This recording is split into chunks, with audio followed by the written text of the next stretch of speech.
અંબાલાલ પટેલે કરી ભારે વરસાદની આગાહી। સિસ્ટમના કારણે રાજ્યના ઘણા ભાગોમાં થશે વરસાદ। 25 મે સુધી ડીપ ડિપ્રેશનને કારણે ભારે પવન ફૂંકાશે। આગામી દિવસોમાં પતરા છાપરા ઉડે તેવો પવન ફૂંકાશે। બિપરજોય જેવું સાયક્લોનિક નહીં હોય પરિસ્થિતિ।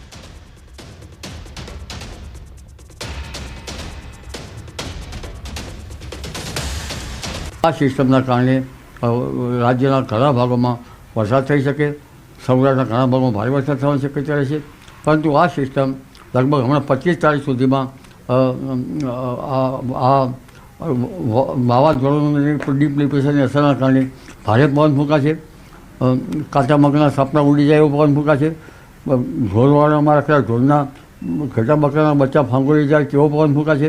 ગાજવીજ થશે અને તારીખ 28 થી 31માં આ સિસ્ટમ થોડીક મજબૂત થઈ અને હળવા પ્રકારનું સાયક્લોન બની શકવાની શક્યતા રહેશે। આ સિસ્ટમના કારણે રાજ્યના ઘણા ભાગોમાં વરસાદ થઈ શકે। સૌરાષ્ટ્રના ઘણા ભાગોમાં